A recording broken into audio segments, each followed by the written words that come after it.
It took me over 75 years to understand what I can share with you in just 20 minutes. If I could sit down with my younger self, whether at 50, 60, or even 65, I would have so much to say. I'd tell them what truly matters, what doesn't, and what's worth holding on to. I'd remind them to stop worrying about things that won't matter in the long run, and to embrace the present moment before it slips away. But life doesn't work like that, does it? We don't get the answers in advance. We learn by living, by trying, failing, and growing. Now at 65 plus years old, I've gained a kind of wisdom that only time can give.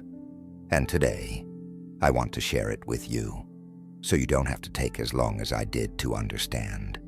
If this message resonated with you, give this video a thumbs up, and don't forget to subscribe and turn on notifications so you never miss an update.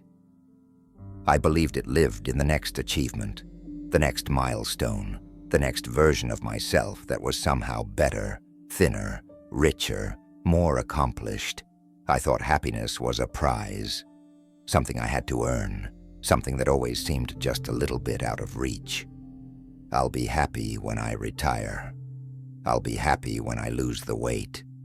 I'll be happy when my children are settled, when the house is paid off, when I have more time, more money, more certainty. But here's what I wish I had realized sooner. Happiness isn't waiting for you somewhere down the road. It's already here. It always, always has been. We grow up believing that life is about reaching the next thing, that contentment is something we'll find later.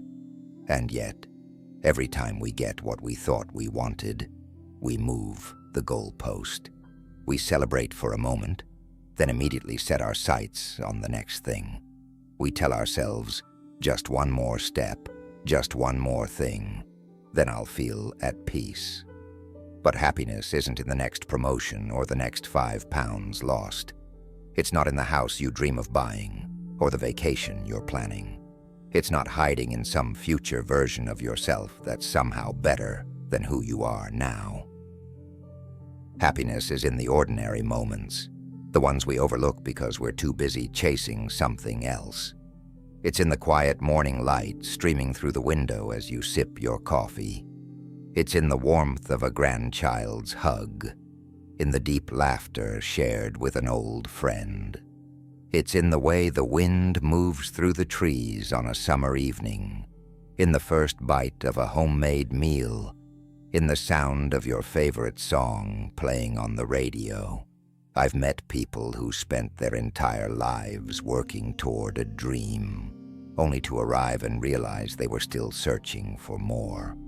I've also met people who had very little, no grand achievements, no wealth, no extraordinary accomplishments, but they radiated joy. Why? Because they understood something most of us take a lifetime to learn. Happiness is not a destination, it's a way of being. I remember talking to an old friend, a man in his late 80s, who told me, "You know, when I was younger, I always thought happiness was something I had to chase. But the older I got, the more I realized I was stepping over it every single day. I had it all along. I just wasn't paying attention." That stuck with me, because if you're always chasing happiness, you'll never arrive. But if you stop, if you truly pause, you'll see that joy has been waiting for you all along. You don't have to wait for retirement, for the perfect body, for the perfect life. You don't have to wait for everything to be just right. You can choose happiness right now, not because everything is perfect, not because life isn't hard, but because you finally understand that joy was never hiding. It was just waiting for you to notice. 2. Health is the greatest wealth, and it's never too late to take care of yourself. When we are young, we move through life as if our bodies are invincible. We push them, neglect them, take them for granted. We eat whatever we want, get little sleep, ignore aches and pains, believing there will always be time to get healthy later. But later comes faster than we expect. One day we wake up and our body reminds us, sometimes gently, sometimes sharply, that it has been with us through every decision we've made, and whether we treated it well or poorly, it has kept the record. I used to think health was just about looking good, about numbers on a scale, about fitting into old clothes. I thought it was about diets and exercise routines, about discipline and restriction. But now, I know health is so much more than that. It's the ability to bend down and play with your grandkids without wincing in pain. It's the strength to take long walks in the crisp autumn air, feeling your legs steady beneath you. It's waking up with energy instead of exhaustion. It's the freedom to live your life without constantly worrying about doctors' appointments and medications. I've met people in their 70s who are more vibrant and full of life than some in their 40s. And I've also met people in their 60s who have resigned themselves to a life of decline, convinced that their best years are behind them. The difference isn't luck. The difference is choice. Our bodies are like gardens. If we neglect them, weeds take over. Our muscles weaken, joints stiffen, energy fades. But if we tend to them, even with small daily care, they remain strong, flexible, and full of life. It doesn't mean we won't face challenges. Age brings changes, no matter how well we care for ourselves. But it does mean that we have more control than we think. I once knew a woman in her 80s who walked every day, rain or shine. She wasn't training for a marathon, wasn't obsessed with fitness. She simply understood that movement was life. If I stop moving, she told me, I'll never start again. She had seen too many of her friends lose their mobility, not because they had to, but because they slowly let it go, and that's the truth. We don't lose our strength because we age.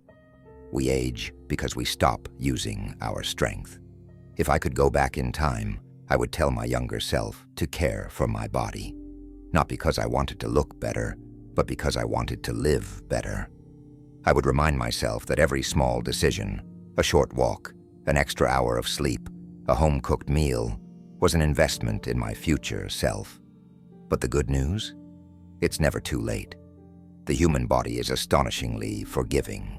It doesn't matter if you're 30, 60, or 90. It will respond to care. Muscles can regain strength. Joints can regain flexibility. Energy can return.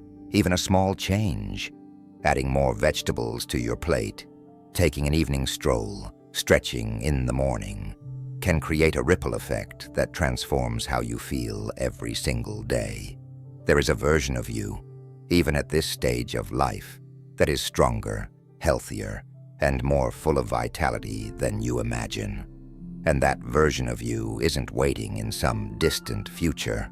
It's waiting right now, in the small choices you make today. Your body is the only home you will ever truly live in. Take care of it, and it will take care of you. 3. Relationships matter more than anything else. If I could relive my life, I wouldn't ask for more money, more success, or more possessions. I would ask for more time with the people I love, more conversations, more shared laughter, more quiet moments that I once overlooked. When I was younger, I thought achievements would be my legacy. I worked hard, chased success, built a life. But as the years passed, I began to notice something. The things I had worked so tirelessly for, titles, promotions, financial security, mattered far less than I thought they would. They brought moments of pride, yes, but they did not bring lasting fulfillment. What truly mattered, what stayed with me, were the people. I have sat beside friends in their final days, holding their hands, listening to their last reflections. Not once did they say, "I wish I had spent more time at work," or I wish I had bought a bigger house. Instead, they said, I wish I had spent more time with my family. I wish I had told my friends how much I loved them. I wish I had let go of anger sooner. And I have learned something. Regret is not about the things we did. It's about the love we didn't give, the connections we let fade, the moments we were too distracted to cherish.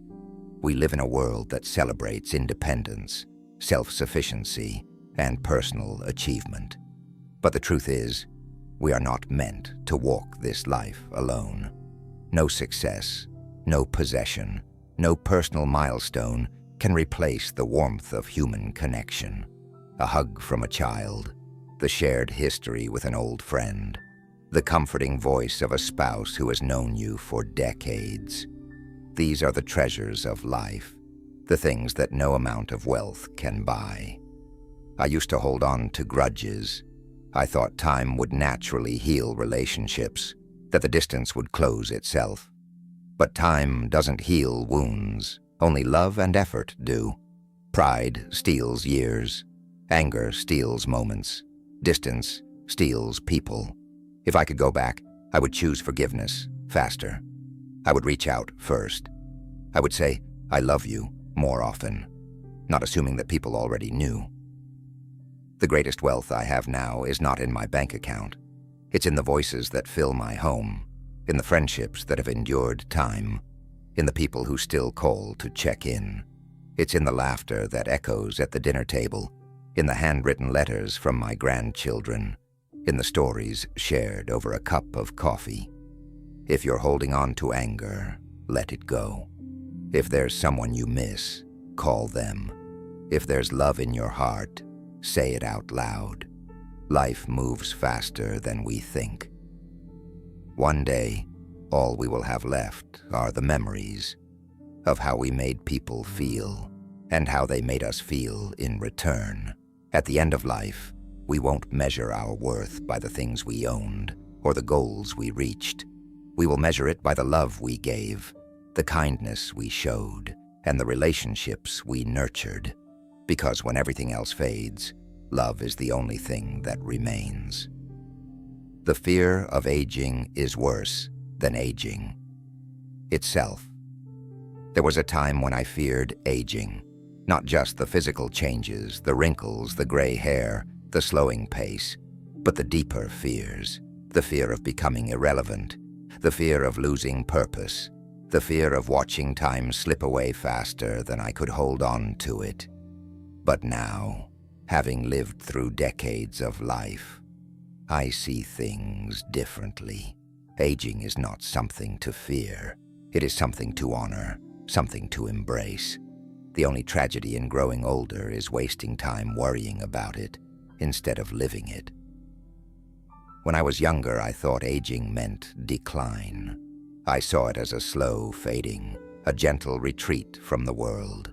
But now I know aging is not about fading. It is about deepening. It is about seeing life through wiser eyes, about shedding the insecurities and pressures of youth, and finally living with clarity. Aging has given me gifts I never expected. It has given me patience, the ability to sit in stillness without needing to prove anything. It has given me wisdom, to know what truly matters, and the courage to let go of what doesn't. It has given me freedom, the freedom to stop chasing, to stop comparing, to stop measuring my worth by the expectations of others. And yet I see so many people resist aging as if it is the enemy. They fight it with every cream, every dye, every procedure, as if erasing the signs of time will somehow stop time itself. But time is not the enemy. The real enemy is the belief that our value diminishes as the years pass. I have met people in their 80s and 90s who are more alive than some in their 30s, not because they are untouched by age, because they have embraced it. They have chosen to keep growing, to keep laughing, to keep learning. I once knew a woman who took up painting at 78, a man who started writing poetry at 85, a friend who traveled solo for the first time in her 70s. Aging does not take away our ability to live fully. Our fear of aging does. The real loss is not in gaining wrinkles. It is in losing curiosity. It is in believing that our best days are behind us instead of ahead. It is in shrinking our world out of fear, in closing ourselves off instead of expanding. I have wrinkles now, but they are not just lines. They are stories, proof that I have laughed, that I have cried, that I have lived. My hands are not as smooth as they once were, but they have held loved ones, built a life, created memories. My body moves slower, but it still carries me through this world, still allows me to experience its beauty. And so, I no longer fear aging. I fear not living while I still can. The only real mistake we can make is spending our precious years wishing we were younger instead of embracing the incredible privilege of growing older. Because the truth is, aging is not about losing youth. It is about gaining life, and I intend to live every last bit of it. 5. The best time to try something new is right now. There was a time when I believed that new beginnings belonged to the young, that learning a new skill, picking up a new passion, or stepping into a different version of myself was something best left for those with decades still ahead of them. I thought that after a certain age, life was about maintenance, not discovery, about settling into routine, not expanding into possibility. I was wrong. I have come to realize that the only thing that truly limits us is our own belief that it's too late. Too late to start over, too late to try something different, too late to chase a dream we once had, but were too afraid or too busy to pursue. But time has taught me something. The moment you decide to start, no matter how late you think it is the moment you prove to yourself that it was never too late to begin with. I have met people who, in their later years, picked up a paintbrush for the first time and discovered an artist inside them that had been waiting for decades. I have met men and women who started writing, learning an instrument, mastering a new language, not because they expected to be the best, but because they finally gave themselves permission to enjoy the process. I have watched people go back to school in their 70s, fall in love again in their 80s, and travel the world for the first time in their 90s. The idea that we have to stop growing because of our age is nothing more than a lie we've been told. A lie that keeps people from experiencing the richness that life still has to offer. A lie that keeps us from evolving, from learning, from waking up excited about something new. There is no rule that says you must stop dreaming after 60. No law says curiosity must end at retirement. No expiration date on trying something for the first time. And yet, so many people hesitate. They worry about looking foolish, about failing, about not being as quick or as sharp as they once were. But let me tell you something. Growth is not about being the best. It's about being better than you were yesterday. It's about challenging yourself, expanding your mind, giving yourself permission to be a beginner again. I once met a man who had always wanted to play the piano but convinced himself he was too old to learn. "What's the point?" he said. "By the time I'm any good, I'll be in my late 70s. I asked him, "And how old will you be if you don't learn?" Time will pass, no matter what. The years will come and go whether you decide to fill them with new experiences or not. The question is, how do you want to spend them? Looking back with regret at the things you never tried, or looking forward with excitement, knowing that every day still holds the potential for something new? I used to think that the best time to start was when I was younger. Now I know the best time to start is right now. Not yesterday, not tomorrow. Now, because the only thing standing between you and the life you still want to live is the decision to step forward and begin. 6. Let go of what you can't control. For so many years, I carried burdens that were never truly mine to carry. I worried about the future, replayed mistakes from the past, held on to anger for things I couldn't change, and tried desperately to control the uncontrollable. I thought that if I planned well enough, worried long enough, or tried hard enough, I could keep life in order. That if I held on tightly, things would turn out the way I wanted them to.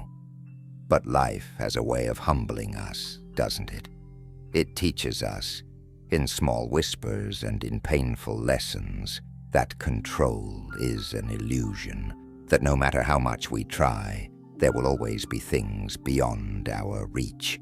A loved one will leave, a plan will unravel, a door we were counting on will close without warning, and all the worry in the world won't change any of it. I spent years exhausting myself over things that, in the end, were never mine to control. People's opinions, other people's choices, the way time moves, the way life unfolds, the way the past remains unchangeable, no matter how often we relive it. And then one day, I realized something. The weight that I was carrying wasn't heavy because life was unfair. It was heavy because I refused to set it down. We spend so much of our lives resisting what is. We fight against reality, trying to bend it to our will, only to find ourselves exhausted and bitter when it doesn't work. But life is not meant to be a battle against what we cannot change. It is meant to be embraced, even in its unpredictability. Letting go does not mean we stop caring. It does not mean we give up or become passive. It means we choose peace over resistance. It means we recognize the difference between what is ours to change and what is not. It means we trust that, even in uncertainty, life has a way of working things out. I once heard someone say, worrying is like carrying an umbrella every day, waiting for rain. And it struck me. How often do we hold on to stress, anxiety, and fear for things that may never even happen? How much time do we waste trying to control the uncontrollable instead of simply living? If I could go back, I would tell my younger self this. Set down the weight. Let go of the things that steal your peace. Forgive faster. Accept what is. Trust that no matter how life unfolds, you will be okay. And if you're still carrying burdens that are not yours to carry, I hope you find the courage to let them go. 7. The small moments were always the big moments. We spend so much of our lives chasing the big moments, the milestones, the achievements, the grand successes. We tell ourselves that those are the things that will matter most. The promotion, the dream vacation, the big house, the major accomplishment. But now, looking back, I see the truth. It was never the big moments that truly defined my life. It was the small ones. It was the warmth of my child's hand in mine as we crossed the street, the sound of laughter echoing in the kitchen on a Sunday afternoon, the way my mother hummed while she cooked, filling the house with something more than just the smell of food, something like love itself. It was the long conversations over coffee, the way my dog rested his head on my lap, the quiet stillness of a morning before the world fully wakes up. These are the moments that stay, but we don't see it when we're in them. When we're younger, we rush past these moments, believing they are ordinary. We assume the best days are somewhere ahead of us, waiting to be reached. We fail to realize that this, right now, is life. That the small fleeting moments are the ones we will long for when we no longer have them. I have seen people in their final days. And do you know what they talk about? Not their biggest achievements, not the money they made, not the awards they won. They talk about the way their partners looked at them across the dinner table, the way their child's laughter once filled the house, The way they felt lying in the grass on a summer afternoon, staring at the sky with no agenda, no worries, just being. They talk about the love they gave and the love they received. They talk about the moments, the ones they never thought would matter, but did. And so, I no longer chase the big things. I no longer wait for life to begin at some future milestone. Instead, I pay attention. I notice the way the light shifts in the afternoon. I cherish the phone calls, the text messages, the unexpected visits. I sit longer, listen deeper, love harder, because one day these moments will be memories. And I want to make sure that when I look back, I didn't miss the best parts of my life while waiting for something bigger to come along. If you're still searching for happiness in some far-off future, stop. Look around. It's already here, hidden in the ordinary. And one day, you'll see, it was never ordinary at all. This is your time. If there is one thing I know for certain after all these years, it is this. Life is not measured by how much time we have, but by how well we choose to live it. And the most heartbreaking thing I have seen, more than loss, more than hardship, is people reaching the end of their journey, only to realize they spent too much of it waiting to be happier, waiting to be thinner, richer, more successful, waiting for the right time to start something new, waiting for apologies that never came, waiting for the perfect moment to say, I love you, to take the trip, to embrace life fully. But here's the truth that time has taught me. There is no perfect moment. There's only now. Life does not pause for us to figure it all out. It moves with or without our permission. It moves while we hesitate, while we overthink, while we wait for the fear to subside. And before we know it, years have passed. Opportunities have slipped away. The people we love have aged. The moments we could have cherished are nothing more than distant memories we wish we had held on to more tightly. But what I also know is this. It is never too late to start living. It is never too late to forgive. Never too late to let go. Never too late to pick up the phone, to try something new, to say yes to life in all its unpredictable, imperfect beauty.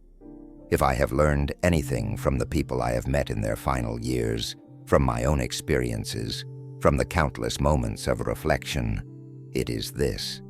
You are never too old to love, to dream, to laugh, to grow. The greatest tragedy is not aging.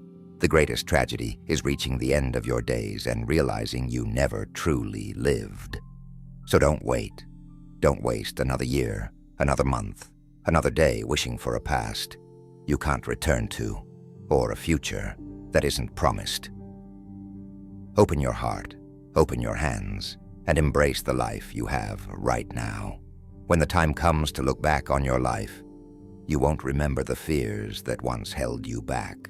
The opinions of others won't matter, and you won't wish you had spent more time worrying about things beyond your control. What will stay with you are the moments of love, the laughter, the adventures, both big and small, the kindness you shared, and the kindness you received.